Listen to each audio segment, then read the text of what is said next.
20 fiscales de 20 diferentes estados de la Unión Americana diciendo, señálenlo como grupos terroristas. Entonces, por lo menos es tener esa retórica en un paralelismo con un plan constante que tiene Estados Unidos, lo tiene, para invadir México, lo tiene. Y fíjate, tú conocerás el libro perfectamente de Caspar Weinberger, The Next War, la siguiente guerra. Sí. El ex secretario de la Defensa de los Estados Unidos, prologado por Margaret Thatcher, donde hay una serie de escenarios de guerra. Uno de ellos es México. Recomiendo a las personas que te siguen en gran parte del mundo que lean la parte de México. Dice, llega un populista al gobierno, hay un gran desorden de seguridad, se coloca en riesgo y peligro la seguridad estratégica de los Estados Unidos y Estados Unidos invade. Gaspar Weinberger, el de Irán Contras, el secretario de la defensa de Ronald Reagan. De Reagan. Claro que sí. Bueno, eso es tremendo. Eso es tremendo. Y van a decir, bueno, es un libro ya de los 70s, ¿no?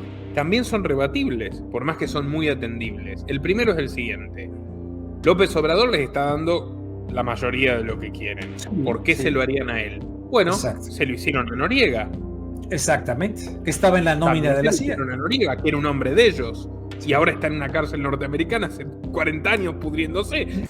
Suscríbete a nuestro canal cliqueando en el botón rojo y en la campanita de activar todas las notificaciones para no perderte ninguno de nuestros programas e investigaciones exclusivas.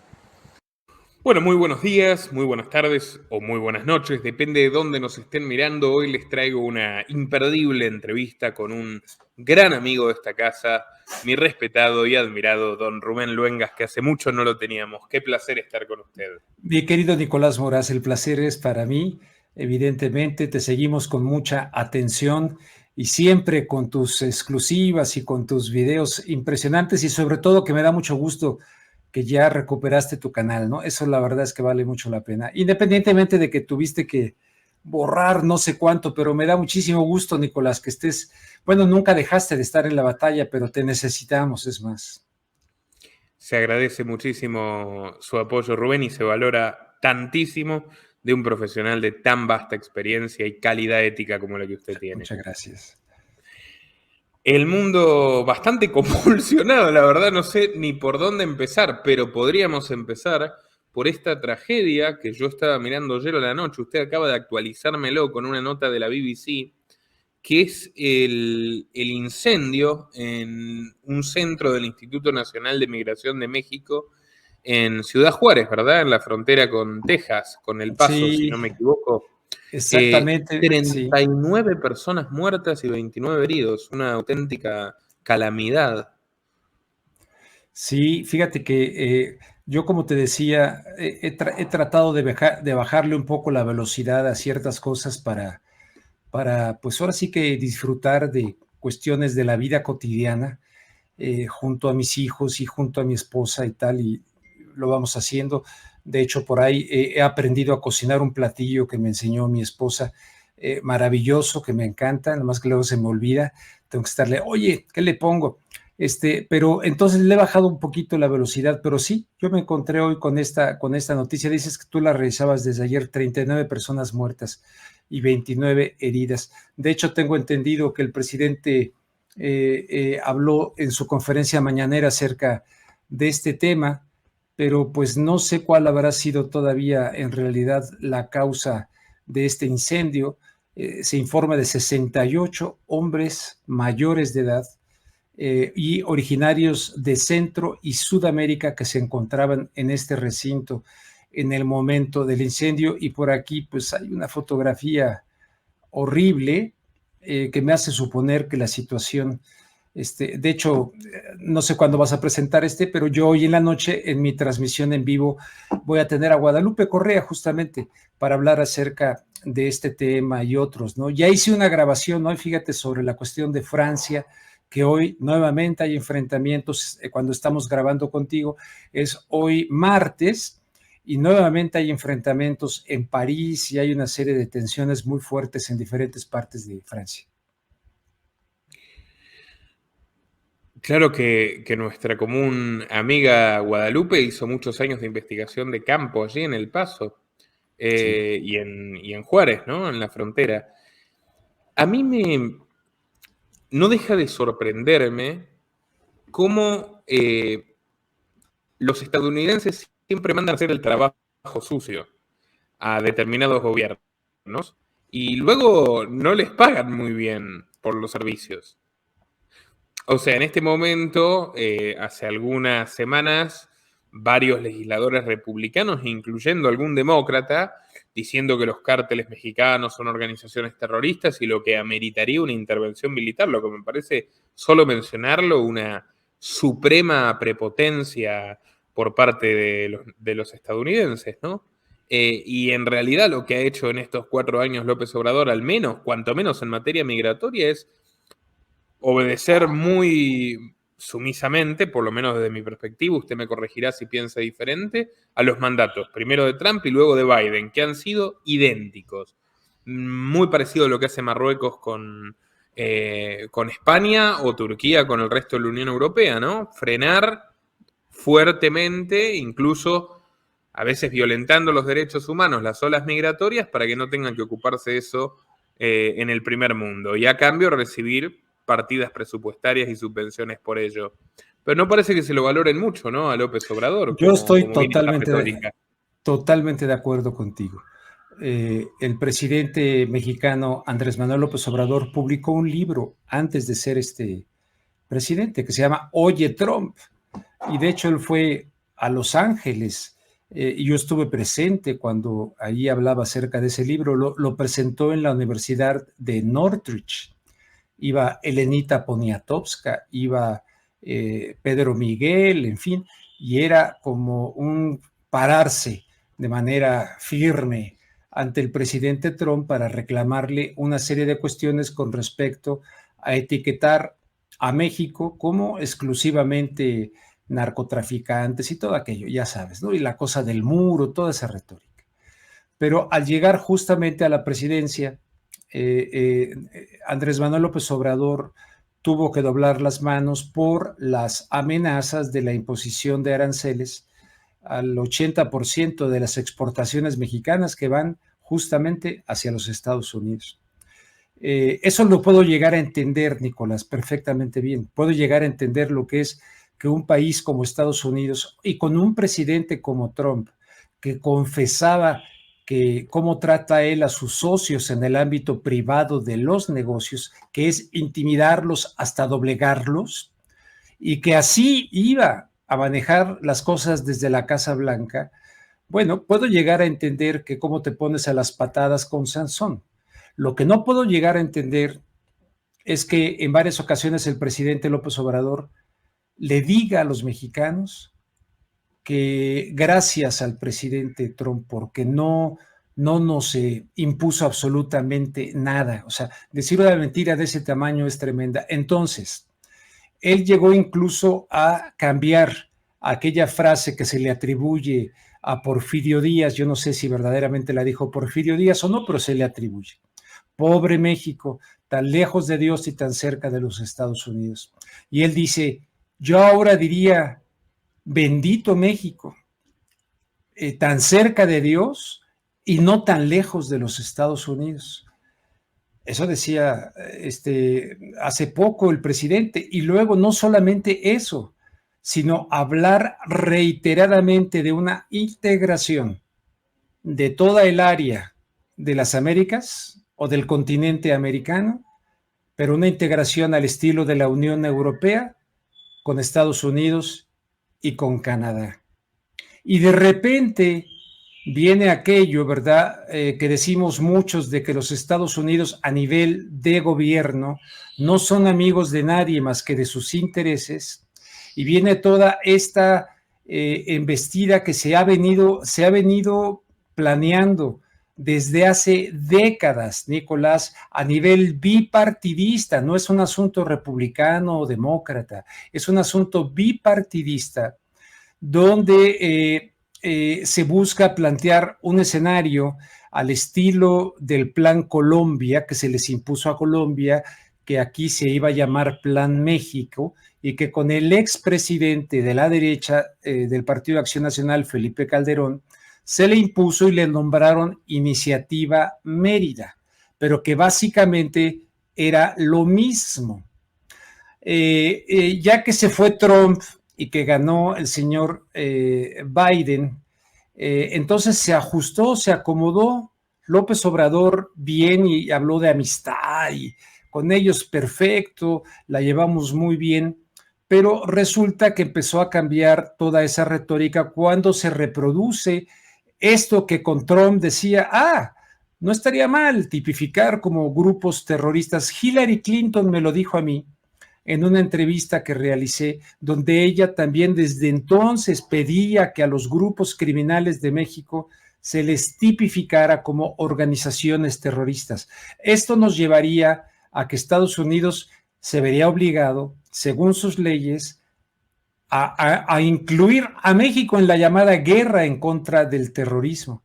Y por lo tanto, no solamente como en Colombia y tal, la asistencia militar, sino la intervención en un momento dado directa de las fuerzas de los Estados Unidos, una vez más en territorio mexicano, como ya ha ocurrido en la historia y recordando aquel episodio pues tremendo de nuestra historia, 1846, cuando empezó con una excusa con el presidente James Polk, que en su convención en Maryland, ya a la luz del destino manifiesto, ya apuntaba hacia quitarle territorio a México. Inventaron la excusa de derramamiento de sangre estadounidense en Texas y vino aquella invasión que terminó incluso con ondeando la bandera nacional de los Estados Unidos en Palacio Nacional, ahí donde vive, duerme y despacha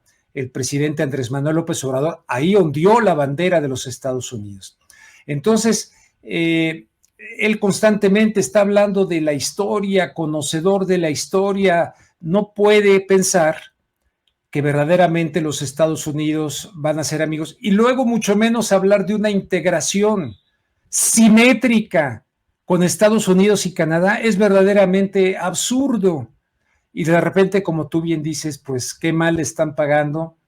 Y él por lo menos en el lenguaje, ha regresado a algo que muchos pensábamos que pudiera llegar a ser de acuerdo a aquello de, oye Trump, oye, y ahora en el discurso del aniversario de la expropiación petrolera en el Zócalo de la Ciudad de México, es un discurso que hay que analizar a fondo, porque él ahí dice, cooperación sí, sumisión no, o sea, acepto que nos venga a ayudar Estados Unidos o nos ayudemos mutuamente, pero no subordinación.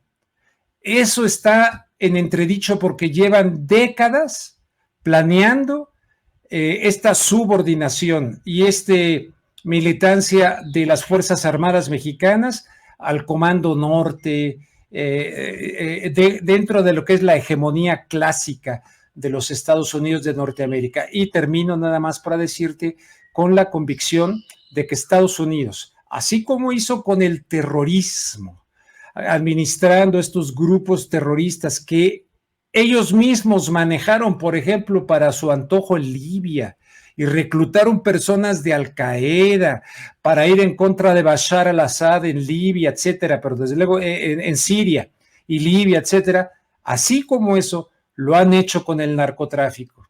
Y tienen la excusa del narcotráfico sin verse ellos a sí mismos en el espejo de las responsabilidades para señalar a los demás como si Estados Unidos fuera el castillo de la pureza, donde hay que señalar fuera y nada dentro. Cuando el lavado de dinero y los grandes capos del crimen organizado en este nivel también están en los Estados Unidos. Y el mercado de la droga es eminentemente estadounidense. Y el mercado de la droga es eminentemente estadounidense. Ahora el presidente cometió un grave error, decir que aquí no se producía fentanilo. Y también negar un poquito la idea de que hay áreas totalmente controladas por el narcotráfico. Esto lo venimos viendo desde hace mucho tiempo. Alguna vez Carlos Castillo Peraza, que era del Partido Acción Nacional, de la derecha, pero un tipo muy inteligente, me decía: Rubén, en México, ¿qué soberanía podemos tener cuando ya el narcotráfico incluso ocupa áreas de absoluto control? Hay áreas donde no te puedes ir a meter sin estar en estrecho contacto con el narcotráfico. Y aún más, Nicolás, decir el narcotráfico ya es como separar, ¿no? El poder político, los partidos políticos, legisladores, y el narcotráfico no, la narcopolítica, ¿no? Está metido hasta el cuello el tema de la narcopolítica, y negar esta realidad por parte de López Obrador o quererla hacer más light, pues es absolutamente irresponsable y de espaldas a la realidad. Ciertamente no es responsabilidad de él nada más, principalmente de los gobiernos anteriores y principalmente del Partido Revolucionario Institucional, porque es el que más tiempo nos ha gobernado y que hacía pactos para que no hubiese violencia con el narcotráfico, hasta que esto se salió de madre y se empezaron a pelear entre ellos, y llegaba un gobierno y apoyaba un cártel y encubría otro y perseguía a uno. Entonces, evidentemente estamos viviendo... AMLO no se ha salido de la regla tampoco. ¿Quién? AMLO no se ha salido de la regla tampoco. No, yo creo que no. Yo creo que no se ha salido de la guerra, de la regla, y el narcotráfico está participando económicamente en la colocación de gobernadores, de puestos de elección popular, en fin, es una problemática muy, muy seria. Y muy revelador, lo hablamos en su canal, me acuerdo, hace algunos meses, el cable de Wikileaks, que muestra que López Obrador les estaba ofreciendo a los Estados Unidos la militarización del país, tal y como se ejecutó hoy en día, ya en su campaña contra Calderón, en la campaña donde se enfrentó con Calderón, y bueno, ya sabemos las elecciones, en el 2006. el resultado discutido, etcétera. Sí, pero ya en el 2006 le estaba prometiendo a Estados Unidos que iba a hacer lo que finalmente hizo, así que hay una deliberación, hay una decisión en decir algo y hacer otra cosa que lleva muchísimo tiempo. O sea, eso no creo que se lo hayan impuesto las circunstancias, y darse cuenta de repente que gobernar con los Estados Unidos de vecinos es difícil, ¿no?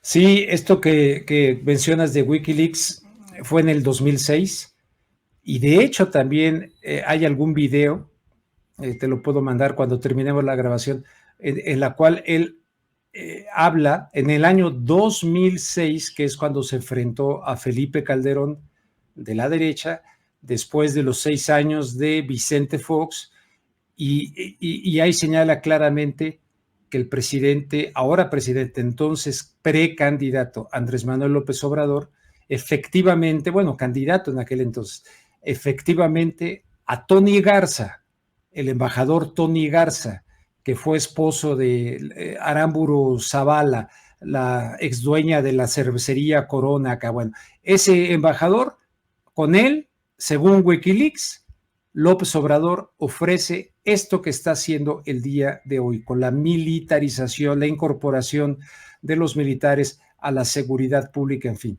Pero cuando es elegido por los Estados Unidos, no nos hagamos tontos, ahí el gran factor, mi gato, el gran factor fue Estados Unidos. Palomearon a Felipe Calderón, dijeron pásele, ganó pues, y no le dieron el cargo o no le abrieron las puertas del camino a la presidencia de México a López Obrador. Vino todo aquello de la toma de Paseo de la Reforma, todas las acusaciones de fraude, en fin, y vuelve a ser candidato López Obrador y vuelve a hacerlo hasta que ya la tercera es la vencida y gana, pero en el Inter, e incluso cuando en el año 2012, en el 2012 se aprueba la Ley Nacional de Seguridad con Enrique Peña Nieto en la presidencia, ¿verdad? Esos años previos, todos los que ahora en la nomenclatura de Morena y de López Obrador apoyan esta militarización y además no le llaman militarización, antes desaprobaban la militarización y sí le llamaban militarización, Entonces, entrando en una contradicción que incluso la feligresía de Andrés Manuel López Obrador no puede ver, porque tú sabes que hay algo, Nicolás, que tal vez todos caemos tal vez en el sesgo de confirmación.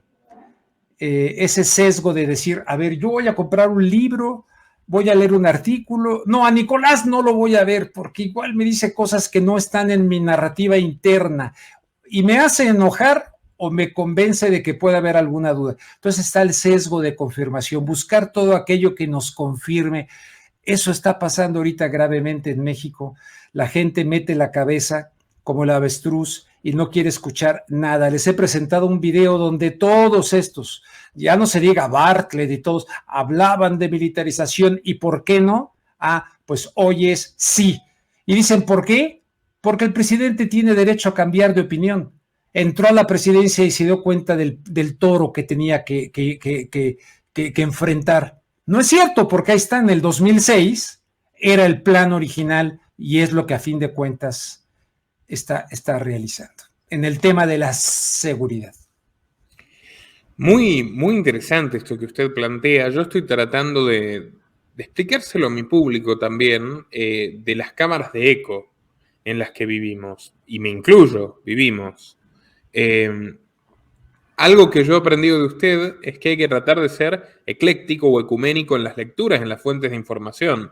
O sea, no importa que yo tenga una opinión muy mala de, no sé, Kissinger o Alexander Dugin, por poner dos personajes cerebros, de dos polos geopolíticos distintos. Yo los leo a ambos. Claro. Trato de estar informado. Trato además de pensar como piensa.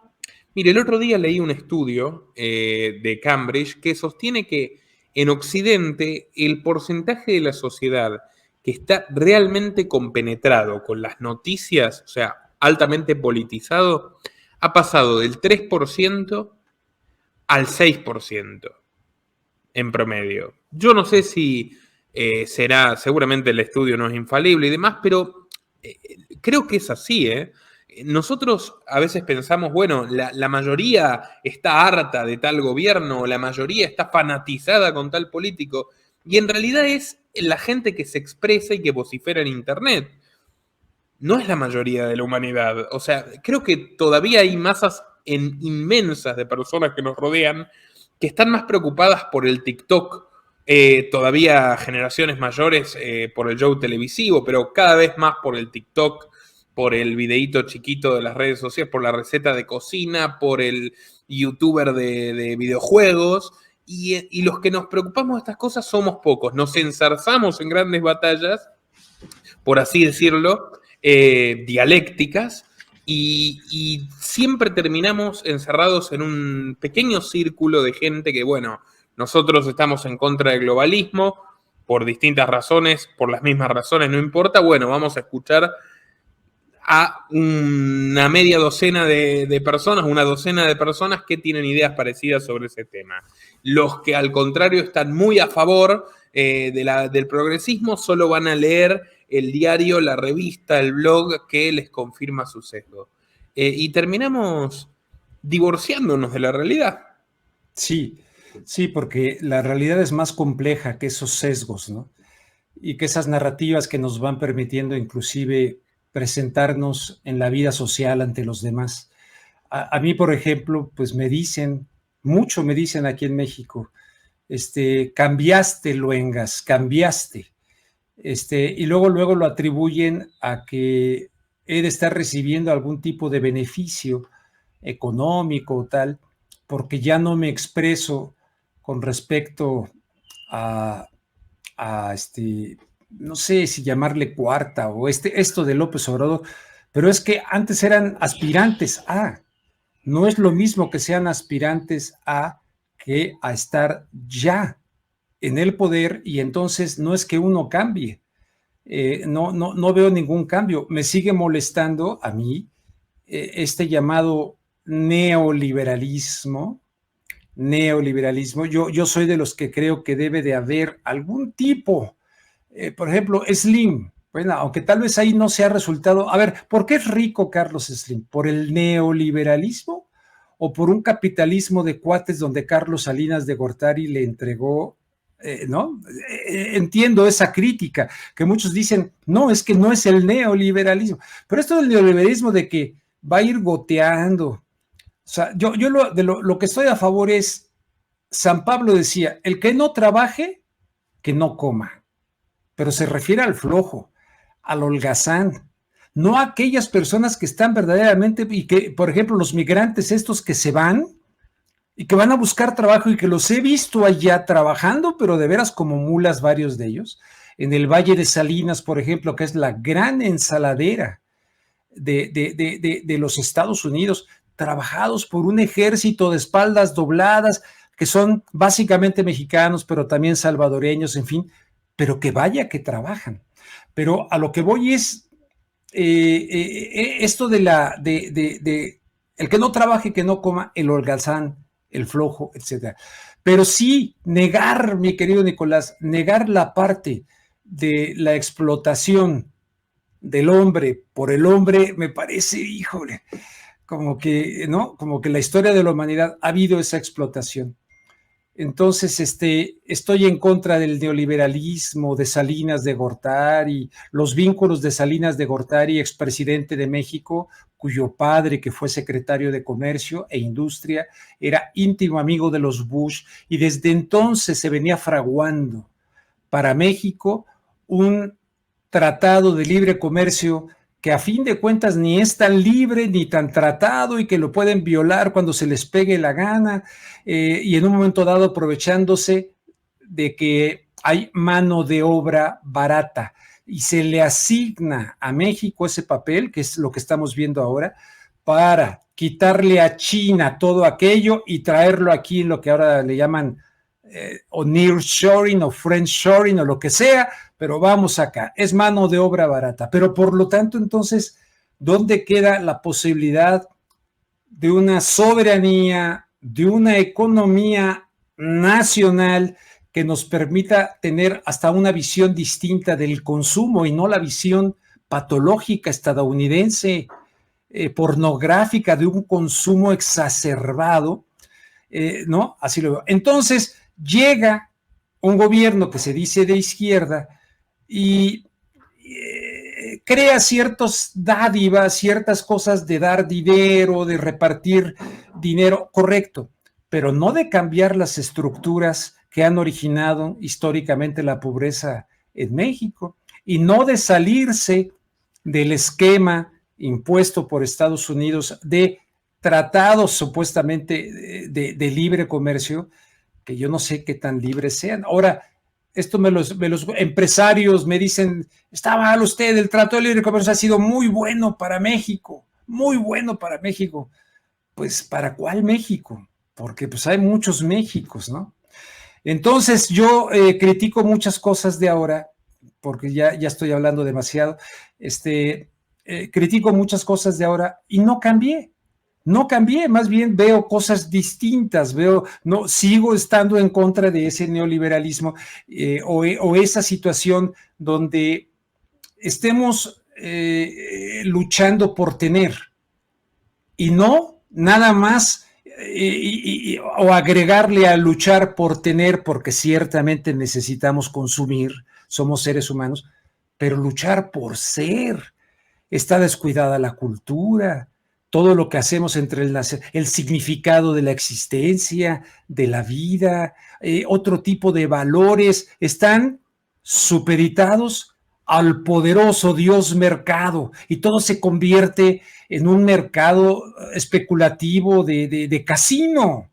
Y yo creo que el ser humano, al menos desde mi punto de vista, donde creo que hay un algo creador de todo esto, creo que tenemos un sentido más profundo que nada más consumir, nacer, reproducirte, casarte, tener hijos, morirte y consumir. Yo creo que hay algo más, ¿no?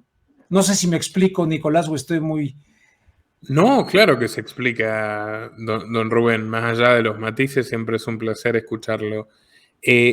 Dos cosas. Una, me vino a la mente esa frase que dijo en una mañanera López Obrador, que los partidarios podrían decir que fue malentendida o quitada de contexto. Pero recuerda cuando dijo, no, vamos a apoyar a los pobres, vamos a la segura. Ah, sí, sí, sí. Oh, Para uf. mí fue un desliz del inconsciente, ¿no? También. O sea, existe, y lo observo en toda la izquierda latinoamericana de este tipo, ¿no? Socialdemócrata, llamémosle, con ribetes demagógicos, realmente existe un negocio de que los pobres sigan siendo pobres, porque son una base de apoyo fiel y son un mercado electoral. Exactamente. Y son totalmente cosificados, que no es patrimonio exclusivo de la izquierda, estamos de acuerdo. Hay que ver cómo se calificaría al PRI. La verdad, yo no los veo, creo que el PRI es como el peronismo, es un partido que ha tenido izquierda, derecha, es un mecanismo de poder. Pero bueno, el PRI lo ha hecho, a su manera lo habrá hecho el PAN, aquí después del kirchnerismo lo hizo el macrismo, entonces sí, es transversal, pero yo creo que en el discurso de un López Obrador, de una Cristina Kirchner, subyace la necesidad de que haya pobreza permanentemente para perpetuar a ese partido como el supuesto abanderado de los pobres. Solucionar los problemas estructurales, más allá de que es difícil y de que no es compatible con mantener el poder, porque implica pelearse con intereses que son mucho más, si queremos, mucho más influyentes que los de los propios políticos, también sería como liquidarse a sí mismos. Y López Obrador además ha perdido a la clase media. No sé cómo lee usted las movilizaciones de los últimos tiempos, pero son movilizaciones extraordinariamente masivas para lo que se tenía acostumbrado en México y prácticamente no había visto, por lo menos yo no había visto una magnitud así de protestas en los primeros años de López Obrador. ¿Usted no cree que México es un país un poco más dividido, más fuertemente dividido que antes en Sí, términos sí, políticos? si bien es cierto, es un país quizá un poco más politizado. Ciertamente hay mayor. El beneficio que le veo a estas marchas que tú dices es que hay gente que en su zona de confort, de privilegio anterior, jamás se le hubiera ocurrido salir a marchar. Eso era eso era para las clases bajas que salen a protestar, para la cultura de la queja. Pero decían nosotros salir a protestar y de repente se descubren por una serie de convocatorias, pero curiosamente de personajes como, no sé si ubicas, Claudio X González,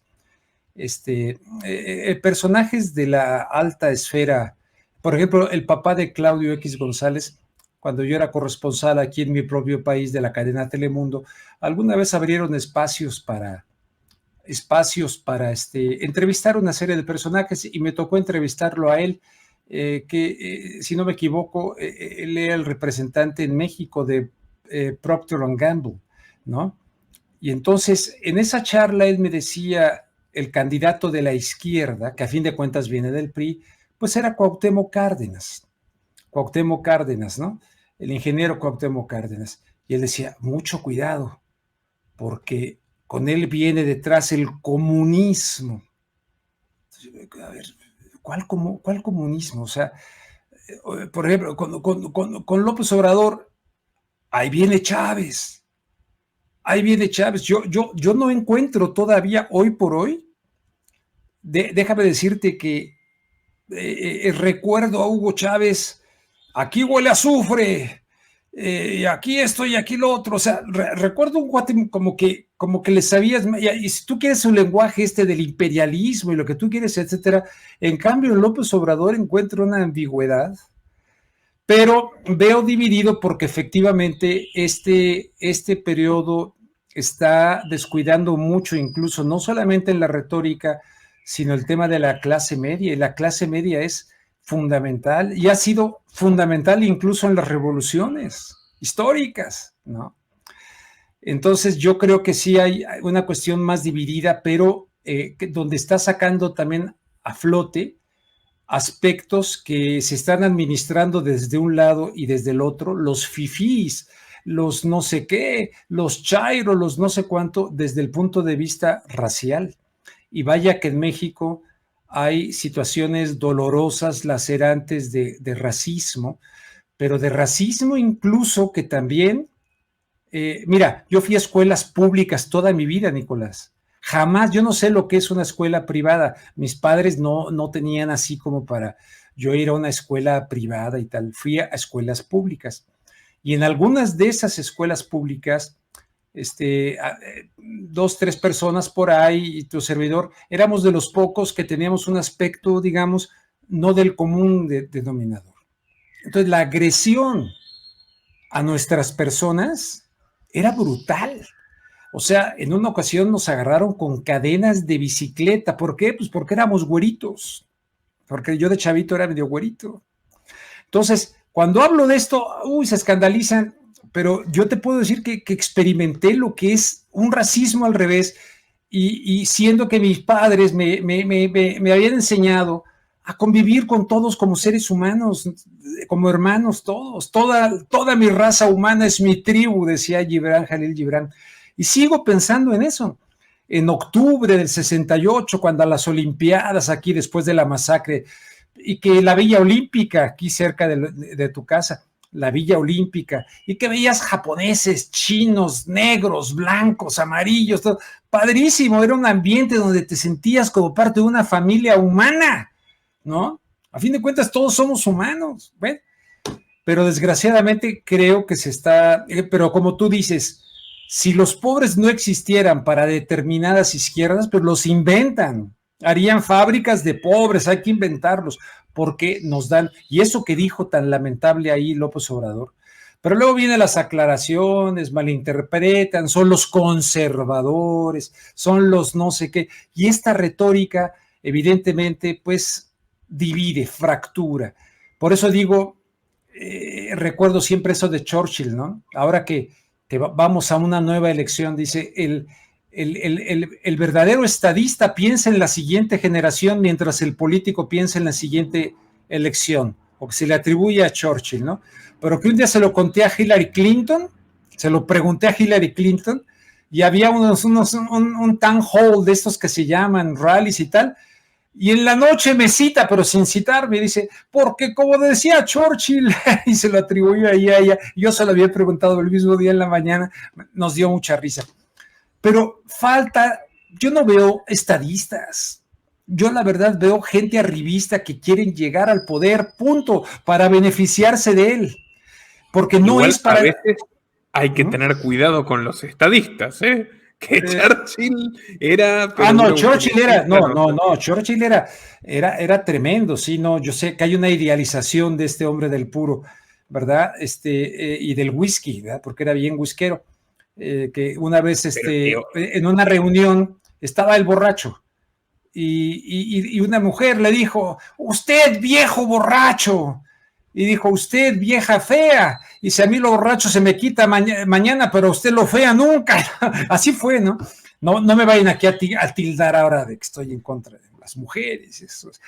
Bueno, ese hombre Churchill, desde la Primera Guerra Mundial y toda la cuestión del petróleo en el medio, él ya sabía, ya andaban allá con todas las... Churchill, un personaje exactamente muy siniestro desde varios puntos de vista.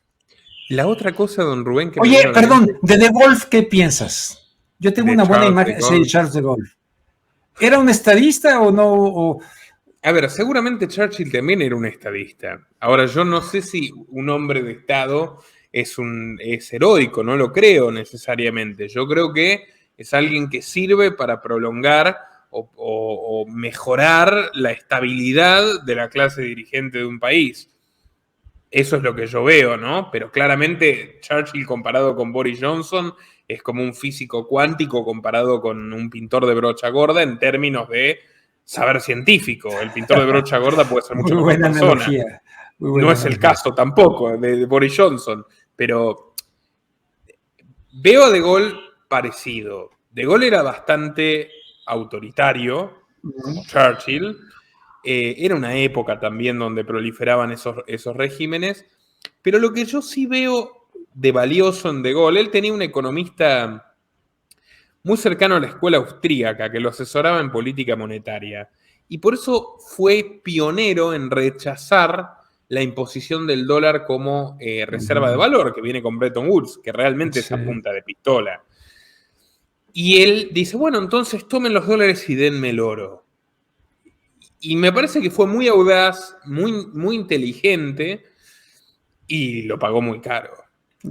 Porque mayo del 68, y he leído bastante sobre mayo del 68, es más, podría decirle, yo sé más del final de Gaulle que del principio, que de cuando fue presidente en los 50, porque él fue presidente en dos periodos distintos. Yo sé más de la segunda presidencia, donde por cierto se cometían atrocidades en Argelia, los franceses, las torturas de los franceses, una cosa increíble, porque ni los británicos ni los estadounidenses han sido, y no tiene tanta prensa, han sido atroces con las colonias. Bueno, pero De Gaulle, el 68 es una conjura norteamericana contra él. O sea, ese grupo de estudiantes que decían pidamos lo imposible y tal, gozaban de la antipatía generalizada de los obreros. Los obreros que hacían las huelgas generales y que realmente motorizaban, obreros industriales, etcétera, motorizaban la oposición, los veían con franco desprecio a Convendit y compañía. O sea, estos chicos que salieron del Instituto Político Cuarto de París, ¿qué me van a decir a mí si nunca trabajaron en su vida? ¿Qué me van a venir a hablar a mí del proletariado? Pero la prensa norteamericana puso el foco en ellos, en las consignas, en el carácter, si se quiere, anárquico, y además dándole un enfoque simpaticón, lo cual no tenía nada que ver con la época de la Guerra Fría. O sea, en cualquier otro país hubieran dicho son comunistas terroristas, pero como querían sacarse encima de De Gaulle, crearon un fenómeno de marketing mundial. Además, dominar la televisión en los 60, ¿qué le voy a contar a usted? Que tenía 12 años, lo recuerda perfectamente, en el 78. Sí. Dominar la televisión en esa época era monopolizar completamente la información. Y lo tumbaron. Lo obligaron a renunciar. Y además lo que pasaba en Argelia, que llevaba décadas, los norteamericanos lo empiezan a condenar y a visibilizar en el 67, 68 también. Y bueno, así fue como forzaron la renuncia de Gaulle en el 69 y lo sacaron de juego. Es muy interesante una conferencia donde cuenta esto el profesor Miguel Ancho Bastos, gallego, politólogo, libertario como yo, pero una persona muy culta y muy leída de todas las fuentes, que se llama Estasiología, la conferencia. Habla de el estudio de los golpes de Estado. Y pone el ejemplo de Gaulle como un golpe de Estado blando, perpetrado, pergeñado por los Estados Unidos sin el uso de la fuerza directa. En los años previos se habían dedicado a fortalecer el marco alemán de manera deliberada para boicotear el francés, como venganza por lo que hizo De Gaulle diciendo tomen sus dólares, denme el oro. Que era demostrar la estafa. ¿Algún paralelismo de aquello que me narras con lo que está pasando ahora en Francia? ¿Algún paralelismo o es algo...? No, Macron... Nada que ver. Por lo menos yo no lo veo visualiza. Bueno, no, tampoco. Quiero cerrar el capítulo mexicano con dos cositas. No vamos, sí, perdón. A lo internacional, si tiene tiempo, Rubén. Sí. Bueno, lo mexicano con dos cosas. Una, me habló muchas veces de Slim y yo hice un documental antes de que me desmonetizaran el canal sobre Slim. Y yo me leí dos biografías, una que supuestamente Slim lo citó al que le escribió la biografía y le dijo desdeñosamente, ya que va a decir puras mentiras, yo le voy a dar algunos datos, lo cuenta el propio biógrafo, y otra que me parece un poco más seria. Pero las dos coincidían en que entre las figuras que lo han rodeado en las últimas décadas está Marcelo Ebrard, que cuando Slim tiene problemas cardíacos y se interna en una clínica de Houston, Texas, que de hecho se inscribe como Carlos Delgado para preservar la privacidad y no recibe ni siquiera a los gerentes de sus empresas, permite la visita de Ebrard que le lleva flores. Y esto está en las dos biografías. Detalle, ¿eh? Y después está el tema del metro. ¿Se acuerda que el terrible tema del metro que fue en la administración de Ebrard en el DF y que la empresa era de Slim?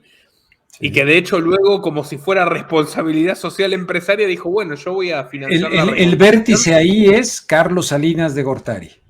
Carlos Salinas de Gortari, exactamente. Es el vértice de esa. A López Obrador le legó Alfonso Romo, ¿no? Que fue una figura clave de los primeros Exactamente, años del exactamente, sexenio. sí.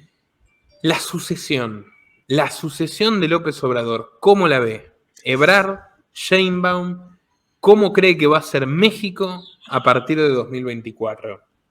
Mira, yo creo que más allá de que cualquiera de las personas que reciban la bendición de ser candidata o candidato de Morena a la presidencia de México, cualquiera de las personas que así sea, realmente con Ebrard creo que pudiera ser la cuestión de que, ok, ya estoy aquí en el poder y una vez que estoy en el poder, adiós López Obrador, creo que pueda ocurrir eso y yo pondré mi propio sello y yo me iré convenciendo de que ahora el que manda aquí soy yo y el señor Marcelo Ebrard pues representa una serie de intereses que vienen desde Carlos Salinas de Gortari, pasaron por Manuel Camacho Solís, ya murió Manuel Camacho Solís, pero un hombre muy cercano a Salinas y que luego se pasó a apoyar a Andrés Manuel López Obrador y que fue el operador de Andrés Manuel López Obrador ante los think tanks de los Estados Unidos para convencer de que un López Obrador no iba a ser un Chávez, iba a ser un Lula, iba a ser algo así, ¿no? Pero que no iba a ser un Chávez. Él operó eso y de hecho publica un libro donde él habla de su labor en ese sentido. Manuel Camacho. Bueno, con él forma Marcelo Ebrard un partido político supuestamente de centro en un momento dado. Y ahora él, desde la Cancillería es el que más tiene los contactos internacionales de México, hasta en el tema sanitario,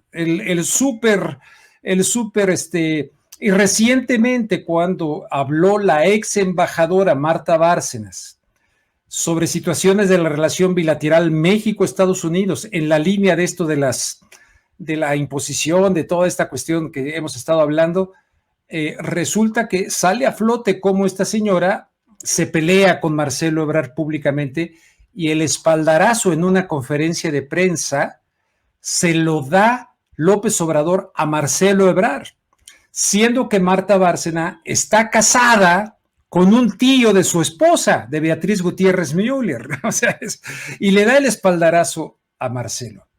Pero podríamos equivocarnos en esto y estar en esta futurología, pero ahora mismo está circulando un video donde salen caminando pasos y tal, y dicen, con ella, para continuar con la transformación, con ella, abiertamente de videos oficiales. ¿Quién es ella?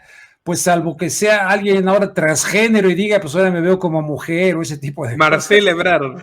Marcela, bueno, ella es Claudia Sheinbaum. Y en el discurso del 18 de marzo de la expropiación petrolera, es inequívoco el mensaje que ahí manda López Obrador, salvo que él mismo esté engañando y diga de repente, jugando, ¿verdad? Que es muy probable, pero hasta ahí me quedaría claro que la candidata de López Obrador es Claudia Sheinbaum para darle continuidad a su proyecto, ¿no? Que permíteme, también es candidata de los Rockefeller. Que también sería candidata, exactamente. Mientras Ebrard es un hombre muy vinculado, como lo fue toda, o por lo menos toda su vida adulta, Olga Sánchez Cordero, a las Open Society de Soros. Exactamente, estoy totalmente de acuerdo con eso contigo. El otro, que es un poco anecdótico, que es el secretario de Gobernación, ex gobernador de Tabasco, Adán Augusto López, al que alguna vez también él en este juego de López Obrador y de que ya no hay dedazo y esas cosas, decía, Adán Augusto es mi hermano, y lo candidatea prácticamente también ahí. Entonces, él ha venido jugando con todo eso. De Tabasco, alguien muy cercano a él, que en un momento dado yo no descartaría que de repente saliera con una situación, pero a fin de cuentas creo que Estados Unidos va a volver a ser un factor muy importante, ¿no? Y si no Estados Unidos, me refiero a la élite esta que tú mencionas, esta élite internacional, porque yo estoy convencido de que si López Obrador llegó a la presidencia de México es porque alguien le dio luz verde desde fuera para que hiciera una serie de cosas que ha estado haciendo, pero con matices de izquierda, a nivel interno, matices de izquierda, pero sin tocar el proyecto. Y una vez que ya va avanzando todo esto en 4 años de gobierno, Estados Unidos metiendo el acelerador para, a ver, está el tema del litio, a ver, está el tema, ¿no? Energético. Vino el señor de Skull and Bones, John Kerry, miembro de la sociedad secreta Skull and Bones, vino cantidad de veces. Y ahora el plan Sonora, donde ahí, por cierto, todo el mundo se está colgando ahora ahí del plan Sonora. Hay una serie de personajes siniestros, uno de ellos que tú conoces, que ahora está haciéndole la barba ahí al gobernador en fin, por el tema energético, el litio y tal, ¿no?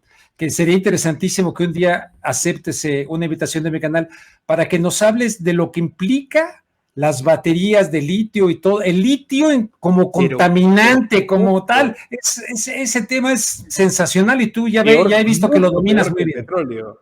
Mucho peor que el petróleo. En muchos aspectos. Baterías nunca, no se biodegradan jamás y mueren muy rápido, con lo cual es generación de basura tóxica ad infinitum. Y el cobalto, ¿no? El cobalto. El agua. El fracking del litio demanda mucho más agua que el fracking del petróleo. No, es terrible, es terrible. Pero usted me leyó la mente, don Rubén, porque yo iba a decir, qué casualidad, López Obrador nacionaliza el litio, entre comillas, y aparece Elon Musk. Aparece Elon Musk y en Monterrey, o en Nuevo León, pero ahí donde hay para mí un tipo impresentable, de veras, el gobernador de Nuevo León, Samuel García, que se lo llevó en avión, pero le fue a enseñar la Huasteca, donde está lleno de agua, etcétera, ¿no? Entonces, cuando están hablando de que la agua y que un lenguaje populista por un lado para acá interno y otro para los Estados Unidos, para que puedan entrar lo que siempre han querido, siempre la materia prima, la mano de obra barata, etcétera. Y yo me reía con Guadalupe de que Samuel García, el gobernador, que está esperando una niña, dice que su próximo hijo le va a poner Samuel Elon. Y lo invitó a ser su padrino, imagínate. Claro. Y además, pero usted hizo un programa muy recomendado, por cierto, para que lo vean en su canal Rubén Luengas, sobre el tema de lo que significa Tesla. Sí. Ni siquiera son fuentes de trabajo. No, ni siquiera son fuentes de trabajo, en realidad no. Porque esto está todo robotizado. Porque todo robotizado, exactamente. Entonces es una patraña, realmente es una patraña. Y ganarán los de arriba y los de siempre. ¿Tú sabes lo que es un valero? El juego del valero. Sí. Bueno, claro que sí, claro. Sí.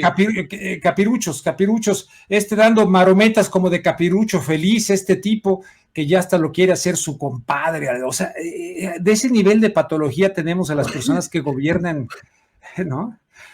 Hoy, Rubén, y lo que yo pienso, ¿usted recuerda el Twitter de Elon Musk cuando fue la destitución de Evo Morales en Bolivia? Alguien lo acusa de perpetrar el golpe, con fundamentos. Y el tipo, en vez de negarlo, contesta, y eso está ahí para la perpetuidad, porque borró el tweet, pero está el archivo y está en la prensa. O sea, está en todas partes. El tweet de Elon Musk y contesta, nosotros daremos los golpes que sean necesarios. Uh-huh. Se lo arroga, lo reconoce, no lo niega. Sí. Que estuvo involucrado. Claro, pero ¿por qué? Porque en el triángulo de Bolivia, norte de Chile y norte de Argentina, están el 80% de las reservas de litio del mundo. Laura Richardson, que es la jefe del Comando Sur del Ejército de Estados Unidos, ya ha dicho 3 veces distintas en el último año que su mayor preocupación militar, es una generala, militar, es el tema del litio en América Latina. sea, su obsesión en América Latina ha pasado a ser el litio. Les importa mucho más que el petróleo hoy por hoy, porque además Estados Unidos tiene condiciones para autoabastecerse energéticamente gracias al fracking, pese a todo el discurso ecologista de Biden, ya está habilitando en Alaska también, en fin. El punto es, les importa muchísimo el litio. Para mí no es casual que Elon Musk haya aparecido después de la estatización de López Obrador, que le cerró el juego a capitales chinos. O sea, está totalmente en sintonía de esta preocupación norteamericana. Ahora, lo que yo me pregunto y cierro con esto, don Rubén, es improbable. Lo hemos hablado con Guadalupe, que es la experta, es improbable. Pero, ¿no le parece que si aparece otro oportuno asesinato de turistas norteamericanos o de lo que fuere, o de un funcionario que andaba de paseo por la frontera, ¿no le parece que se pueden desmadrar las cosas y puede haber en el contexto de la búsqueda ambiciosa del litio, de lo que fuere, realmente puede llegar a haber un roce, una incursión militar indebida de Estados Unidos en territorio mexicano? Estoy tratando de acordarme de esta analista, ay Dios mío, que ella narra citando a alguien de las personas del gran poder militar en los Estados Unidos en función del Medio Oriente, que decía, no pudimos en Afganistán, hagámoslo en México. Te lo voy a mandar. De hecho, está en mi página rubenluengas.com. A ver si ahorita lo busco. No pudimos hacerlo en Afganistán, hagámoslo en México. Esta analista así lo señala. En un momento dado, mucha gente dice, no creo que nos vayan. Bueno, el ADN de los Estados Unidos lo han hecho en Panamá, en Granada, lo hicieron en el Medio Oriente, aquí dependiendo de la docilidad, ¿no? Pero como tú bien dices, ahora el presidente se ha puesto así como que enérgico, pero no basta con aquello, porque evidentemente ahí está la realidad de qué va a pasar si hay un enfrentamiento, o si simplemente utiliza, como tú bien dices, otra excusa como la de estos de Carolina del Norte. No sé si sea excusa, ¿no? Pero qué curioso, ¿no? Que vinieron a México para hacerse unas cirugías plásticas tal, y lo utilizan como parte de toda esta situación de agravio, de la cual déjame decirte que yo aquí en México he venido hablando en el programa de Julio Hernández Astillero desde hace años sobre esta posibilidad, y no faltaban personas que me tachaban de calenturiento. Bueno, y aquí ves esta narrativa, 20 fiscales de 20 diferentes estados de la Unión Americana diciendo, señálenlo como grupos terroristas. Entonces, por lo menos es tener esa retórica en un paralelismo con un plan constante que tiene Estados Unidos, lo tiene para invadir México, lo tiene. Y fíjate, tú conocerás el libro perfectamente de Caspar Weinberger, The Next War, la siguiente guerra. Sí. El ex secretario de la Defensa de los Estados Unidos, prologado por Margaret Thatcher, donde hay una serie de escenarios de guerra. Uno de ellos es México. Recomiendo a las personas que te siguen en gran parte del mundo que lean la parte de México.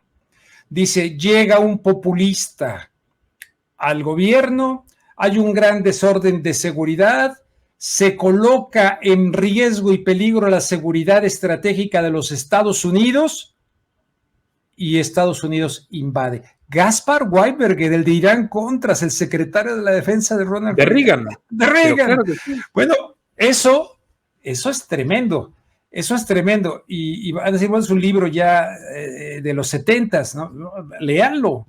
Y parece que te está describiendo esto de ahora, y el lenguaje esto de la inseguridad, las cuestiones estratégicas de la seguridad de los Estados Unidos dentro de lo que es la doctrina Monroe, punto, América para los americanos. Y hay dos poderosos argumentos que me han dicho diciendo por qué no pasaría esto, y sin embargo los dos argumentos también son rebatibles, por más que son muy atendibles. El primero es el siguiente: López Obrador les está dando la mayoría de lo que quieren. Sí, ¿por qué se lo harían a él? Bueno, exacto, se lo hicieron a Noriega. Exactamente, que estaba en la nómina de la CIA. Se lo hicieron a Noriega, que era un hombre de ellos. y ahora está en una cárcel norteamericana hace 40 años pudriéndose. Ya murió, ¿no? Ya murió. No, está vivo. ¿Noriega? Noriega. ¿No murió ya? No murió Noriega. Ay, Dios mío. ¿Sigue vivo Noriega? No, sí, es un hombre de 80 años, pero hace 30 años que no se sabe nada de él porque está en una prisión norteamericana. Tiene razón. Murió en 2017, perdón. Es verdad, sí, verdad. Sí murió, ¿verdad? Sí murió. No, en el 17 pensé que estaba más cercano, sí. Pero Noriega era el hombre de los norteamericanos. Y sí, se lo llevaron. Sí. Un día se cansaron de él. Bueno, Saddam Hussein. Por el tema narco. ¿Se acuerda? Por el tema narco se lo llevaron. Por el tema narco, claro. Claro. Saddam Hussein. Apoyaron con todo a Saddam Hussein. Le dieron las armas químicas para atacar Irán en aquella fratricida guerra en contra de Irán. Pidió permiso a la embajadora de Estados Unidos para la invasión a Kuwait. Ah, qué bueno que sabes eso. Y resulta que, vámonos, sacrificado. La señora Hillary Clinton recibe al hijo de Gaddafi. Bueno, y con Gaddafi también, claro. No, o sea, entonces... Don Rubén, usted cuando le entrevistó a Hillary Clinton fue casi lo mismo que entrevistar a Jack el Destripador. ¿Cómo se sintió eso? Fue interesante porque era candidata, ella competía en contra de Barack Obama para ganar la primaria demócrata, fue en Los Ángeles, en el colegio de Northridge, y yo ahí me enfoqué mucho a hablar también con ella sobre el tema del Tratado de Libre Comercio como generador de migración. Y entonces era una entrevista de esas cortas, te dan como 10 minutos o algo, pero sí le cuestioné, por ejemplo, temas como el de la cuestión de la guerra, ahora que se han cumplido 20 años. Digo, ¿cómo es posible que usted haya votado a favor de la guerra? Y me dice, es que nos engañó la CIA, nos dio, o sea, en este caso yo creo que se refería a George Tenet. Le digo, pero ¿cómo George Tenet logra engañarla a usted y a mí no, que soy un humilde obrero del micrófono mexicano? ¿No? Y empezamos ahí, y le dijo a su asistente, ya cuando cortaban, dice, to be continue, como diciendo que continúe la entrevista. Mi primera pregunta ahí fue, esta entrevista la tiene Telemundo, oiga, esta diferencia entre un estadista y en este caso una state woman, ¿no? ¿Usted en qué está pensando? ¿En la siguiente generación o en la siguiente elección? ¿Qué hice? Una pregunta así para que se sienta contenta y diga lo que quiera, ¿no? Ya al final empecé a apretar la guardia. Para que baje la guardia un poquito, y al final ya fue cuando empecé a apretar este tipo de cosas. Que lo mismo hice con Barack Obama, y Barack Obama reconoció que el Tratado de Libre Comercio ciertamente había afectado a la clase obrera mexicana, no a los exportadores, sino al trabajador mexicano, y que si él llegaba a la presidencia iba a hacer modificaciones. ¿Sabes qué hizo? El Trans-Pacific Partnership, proponer ese tratado de libre comercio con esteroides a nivel más amplio de 11 países. No, por favor, son unos mentirosos todos los políticos, todos mienten, si no, no podrían estar ahí donde están. Y si me permite la notita liberal sobre el tema de los tratados de libre comercio, el libre comercio se hace, no se pacta. Es cuestión de levantar las barreras y los aranceles y comerciar. Esto de los acuerdos estratégicos son todas cuestiones prebendarias y mercantilistas, que es diferente. Que es diferente. Que benefician a sectores específicos, acodados con los políticos de los respectivos países que firman. Pero bueno, don Rubén... Sí. Oye, yo a lo mejor soy medio libertario. ¿Por qué? Porque me gustaría que nadie se meta conmigo. Que me dejen en paz. Bueno, y mire que a usted le afean que se junte conmigo y le dicen, ¿cómo te juntas con ese libertario y tal? Y a mí alguno se ha atrevido a decirme, ¿y cómo te juntas tú con ese izquierdista? Y yo digo, pero andá a comprarte una vida. O sea, don Rubén es mi amigo. Además, me he cansado de decirlo. Yo lo veía a usted cuando yo tenía 9 años. Pues sí, y veía las entrevistas que aparecían en internet, no existía ni YouTube con el tema del 11S. Y escuchaba los audios también, porque en esa época a veces no estaban los videos, pero estaban los audios de los programas de Telemundo y de muchas otras cadenas. Yo me empecé a informar. ¿Cómo no voy a ser amigo de usted, que me ha dado la oportunidad y me ha honrado y que tenemos estos diálogos fructíferos. Está Exacto, bien, una vez me acuerdo que discutimos por las manzanas mexicanas, pero siempre con cordialidad. O sea, usted decía, no es más sigo una con ese manzana lío. nacional. Me Y yo le decía, revienta no, ir la a mejor. comprar manzanas todas rojas que a lo mejor son transgénicas. Me revienta. Cuando tenemos Zacatlán de las manzanas en Puebla. Oye, por cierto, ojalá que no descubran y te voy a mandar la nota, que no le digan a Elon Musk que en Puebla hay yacimientos de litio. En Puebla, ojalá que no le Que se digan. lo Bueno, ahora, guarden, que se lo sí, guarden, no por le favor. vayan a arruinar el lugar de descanso. Bueno, don Rubén, ¿le parece que pasemos al capítulo internacional? Porque hay Claro. algunos temitas para tratar, aunque sea brevemente, muy, muy importantes. Sí, cómo no, claro que sí. El primero, el tiroteo en Nashville, Tennessee. Hijo, No sé si usted vio que no solo lo realiza una persona transgénero. transgénero, la prensa, por supuesto, esta vez no se mete en el que tenía en la habitación, que qué comió ese día, que qué pensaba. No, eso parece que es para cuando lo hacen Sí, varones exacto. de derecha, enajenados, ¿no? Pero acá han tenido una curiosa prudencia, ¿no? En inmiscuirse en la vida. De hecho, no muchos medios lo citan al hecho de que sea una persona transgénero, lo cual, por supuesto, no le imputa ningún delito a la comunidad Exactamente, transgénero. exactamente, Claro que exactamente. no, pero es un detalle a considerar. ¿Por Es qué? Audrey Hale, ¿no? Se llama. Porque Tennessee acaba de aprobar la semana pasada una legislación para restringir las cirugías de cambio de sexo en menores. Ujú. Entonces, ya la masacre pasa a ser un acto de protesta política, de acción directa, y en los términos norteamericanos de terrorismo. ¿Y Claro. por qué hablan del terrorismo de los carteles mexicanos y no hablan de que existe en los Estados Unidos un terrorismo de izquierda? Que no es la única amenaza los grupos extremistas de supremacistas blancos, que son totalmente repudiables, etcétera, pero que también existe un sector de la izquierda armado y radicalizado que ya está matando. De la Oye, izquierda, pero bueno, del progresismo, llamémosle. sí, yo le llamaría de ese progresismo, porque izquierda como tal, yo creo que han venido fabricando desde hace muchísimo tiempo el hecho de que se confunda esa parte de reivindicaciones sociales, obreras, campesinas, de lo que te decía de la explotación del hombre por el hombre, que me parece una absoluta realidad, lo han querido llevar a este ámbito, ¿no? Sí, yo creo que de este llamado progresismo, pero progresismo ¿hacia qué?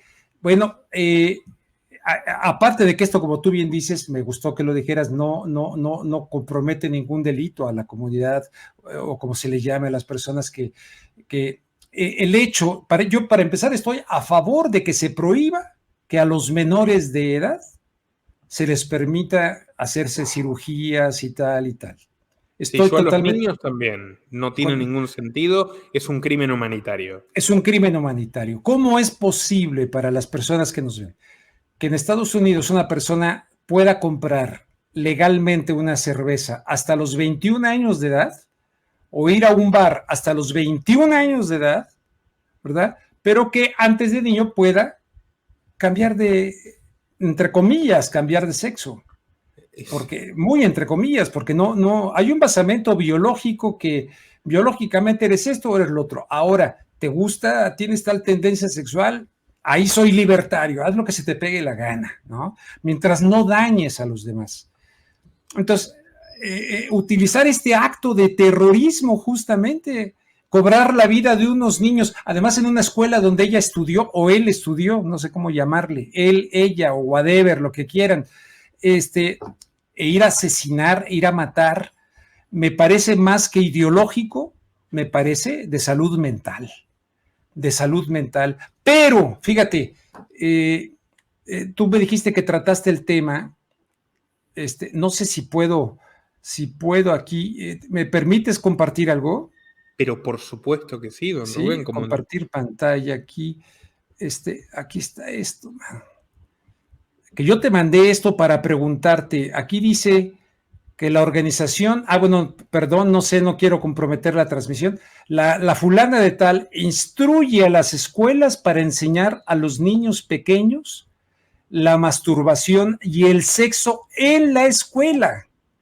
Aquí pues está muy gráfica la cosa, no sé si los niños ven pornografía en la escuela y luego practican juntos como parte de la educación sexual integral, según las instrucciones de la Organización Mundial de la Salud y las Naciones Unidas.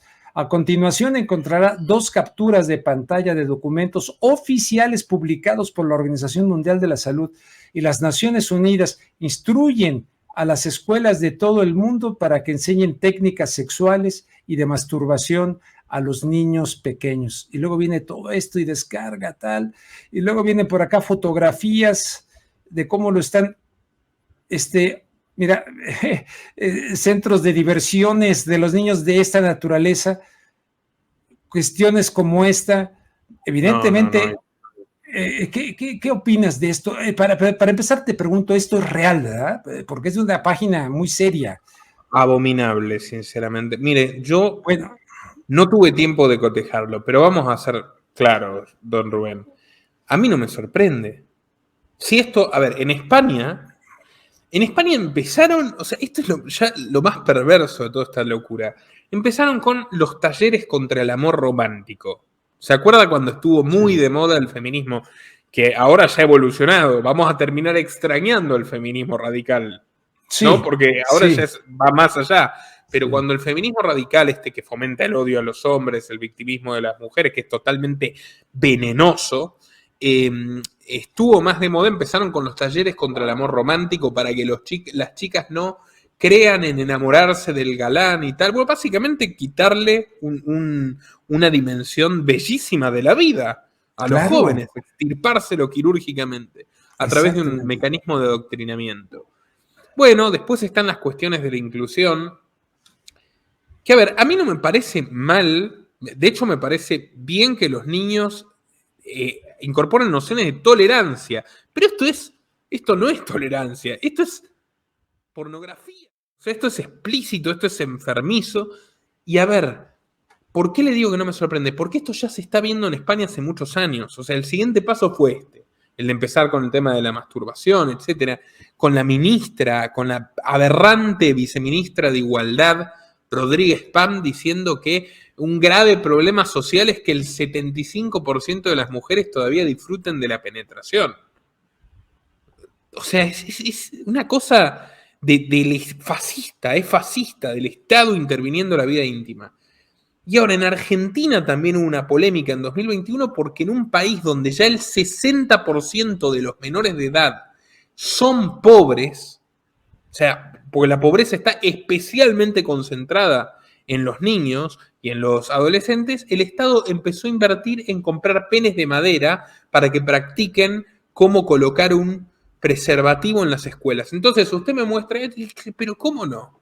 Yo le creo, o sea, tendríamos que corroborarlo, pero es totalmente para las personas que lo están viendo, lo he compartido en Telegram y sigo a una persona ahí que me parece muy serio, muy serio en Twitter y tal. Yo quedé espeluznado porque evidentemente no me espanto de la sexualidad. Todos de niños empezamos a descubrir. Acá hay un chiste, Nicolás.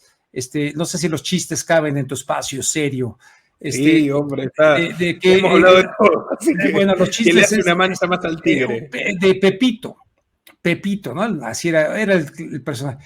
Y lo invitan a la escuela a meterse por ahí a ver unas cuestiones pornográficas, ¿no?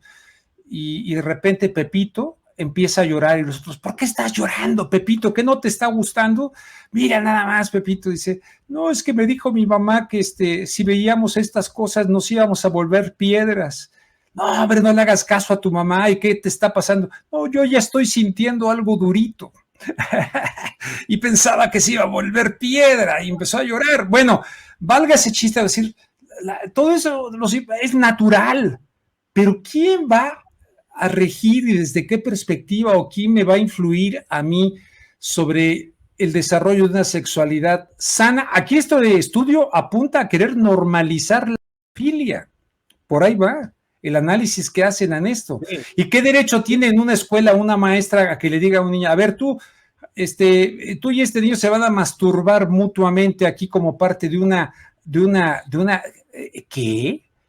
Entonces dirán conservadores, no, aquí yo soy radical y creo que comunicadores tenemos que enfrentar esta patología que es parte de todo esto de la Pero, Agenda 2030 y que nos usted lo queda, ¿eh? dijo, en la juventud, la gente descubre su sexualidad en una Claro, esfera privada, libre.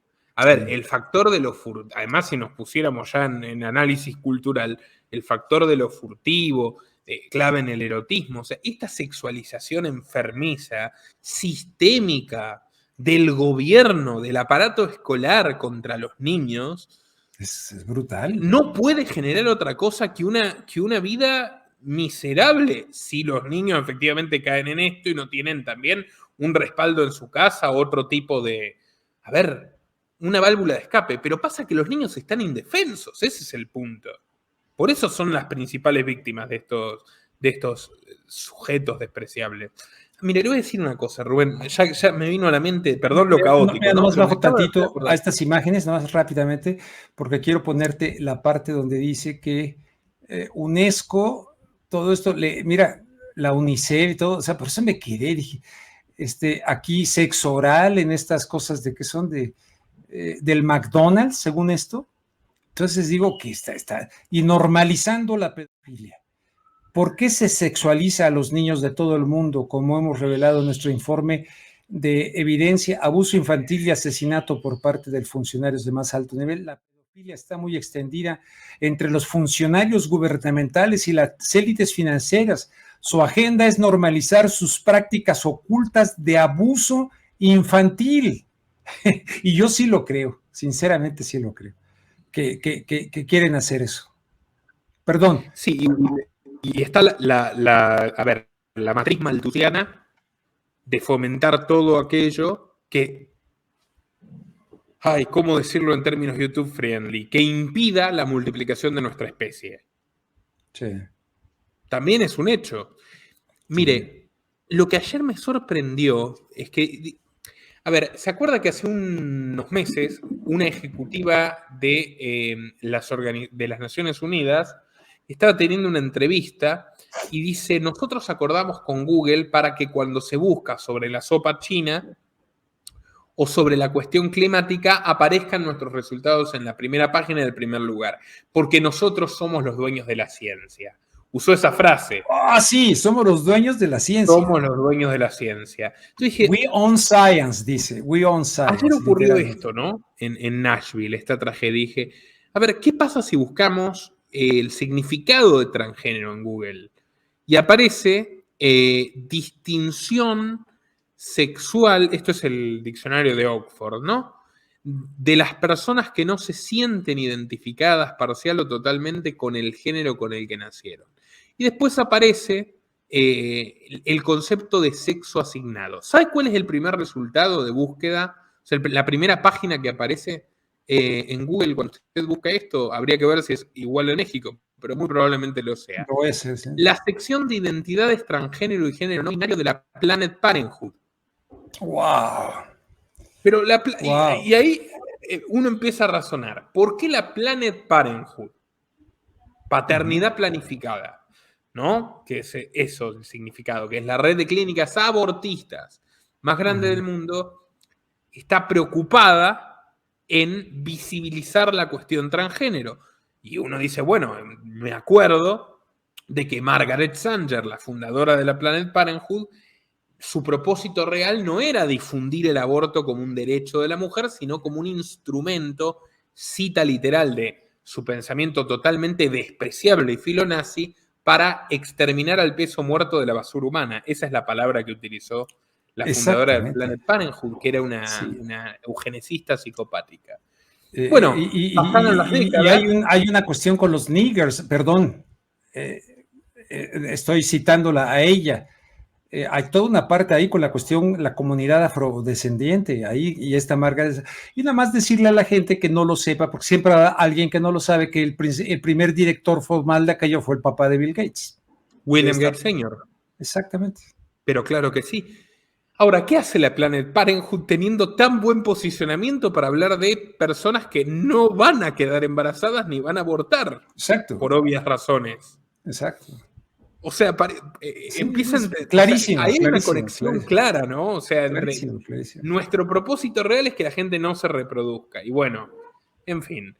Yo creo que esto es un camino hacia el transhumanismo.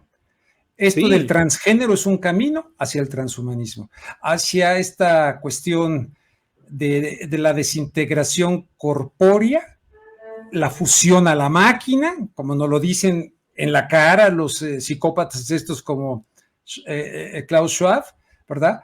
Y llevándonos a esta cuestión del transhumanismo, donde a fin de cuentas pretenden dar un atentado en contra de la condición humana, del alma humana, y de aquello que decía Orwell, ¿no? Lo importante no es mantenerse vivo, es mantenerse humano. Pero muchos no quieren mantenerse humanos y se van a prestar a esta experimentación de la tecnocracia, ¿no? De la tecnocracia. don Rubén, mire, Bill Maher, el comentarista, Sí, usted lo conoce seguramente, sí, que es cómo un no, sí. hombre, además de muy divertido desde mi punto de vista y muy ingenioso, podríamos Sí, decir que escorado a la centroizquierda, tal vez por cuestiones sí, sí. profesionales, pero no es una persona. El otro día un monólogo brillante realizó que fue condenado, pidieron que lo censuren y que lo metan preso, los lobbies LGBT, porque dijo, a ver, no estaremos exagerando un poco con esta cuestión trans, o sea, ¿por qué? Porque por supuesto que estas personas tienen todo su derecho, que no deben ser discriminadas, etcétera. Sí. Pero ¿no será demasiado que un chico de 12 años pueda castrarse? O que lo peor todavía, que los padres lo castren. A ver, y decía, ¿no? Hacía chistes como, a ver, si nos hubieran hecho caso cuando éramos niños, a mí me tendrían que haber sacado un ojo y cortado una pierna, porque yo quería ser pirata. Sí, No, sí, es sí, que sí. brillante el Brillante, comentario. brillante, sí. Pero qué locura es esta. A mí me acuerdo que además se me encendieron todas las alarmas cuando en el año 2019 o 2017, no recuerdo bien, el Banco Mundial le da 200 millones de dólares a Mauricio Macri, además de toda la cuestión del FMI que vino de la mano del aborto. Para que sea bien clarito, nosotros te damos el crédito más grande de la historia del FMI, pero vos tenés que por lo menos intentar aprobar el aborto. Cuando los votantes de Macri estaban en contra, dicho sea de paso, ¿no? Ya que hablamos de contratos electorales rotos. Bueno, pero el Banco Mundial le dio 200 millones para las cuestiones de identidad de género. La gobernadora de la provincia de Buenos Aires, que además era como una especie de santurrona, que muy bonita, que María Eugenia Vidal, que parecía que era la chica inocente del gobierno, que era la más humanista y tal, abrió 8 centros para cirugías de cambio de sexo, incluyendo uno para menores de edad.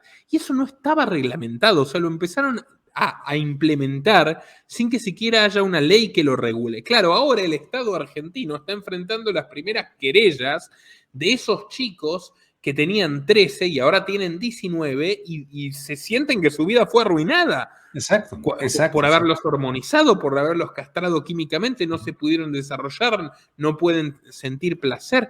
Es una tragedia Es humanitaria, una es tragedia un crimen humanitaria. de lesa humanidad. Uh-huh. Y que además es totalmente planificada, es como parte de la ingeniería social de estos psicópatas que están encumbrados en situaciones de este gobierno mundial con diferentes administradores en diferentes países, ¿no? Entonces, es una tragedia, mi querido amigo, pues ¿qué te parece si hoy, si por hoy la dejamos por aquí y nos volvemos a encontrar para seguir? Siempre es un gusto platicar contigo, y un día me gustaría así, a ver, hablar de lo libertario, ¿no? De lo libertario y que puedas profundizar, ¿no? Sobre ese tema. Y le voy a hablar a tu amigo, Nicolás, que me cae muy bien también, tu tocayo, Nicolás, Martínez Laje, ¿no? Laje. Me cae muy bien, hacen muy buen dúo, el dúo dinámico. Muchísimas gracias, don Rubén. Bueno, cuando quiera, y me encantaría traerlo pronto porque nos quedó en el tintero Israel, Francia y muchas otras Ay, cuestiones. todo eso sí, no, no, cierta, lo de Israel es importantísimo, lo que está pasando en Israel. Me llama mucho la atención que, vaya, no había existido estas concentraciones, protestas desde 1948, pero hay quienes albergan la posibilidad de una guerra civil en Israel. No lo sé, pero Así es. lo Y cual lo dijo el ministro de Defensa y lo separaron del cargo. y lo separaron del cargo. Sale pues, Nicolás, pues Muchísimas qué gracias, don gustazo. Rubén, por Espero su que para tu tiempo. audiencia sea agradable el escucharnos. A ti, desde luego, que te repito que se te aprecia mucho y me siento honrado de tener una amistad contigo. Es absolutamente mutuo. Un saludo para toda la familia y invitados a compartir en todas sus redes y grupos y por supuesto a seguir el trabajo de don Rubén en sus canales de YouTube. Nuestro trabajo depende de tu apoyo. Para que siga siendo posible, realiza tu donativo desde tan solo $2 por mes a través de Patreon, en los links que están en la descripción o en el comentario destacado. También podés hacerlo a través de la opción Unirte de YouTube y si estás en Argentina, con el medio de tu preferencia a través de Mercado Pago.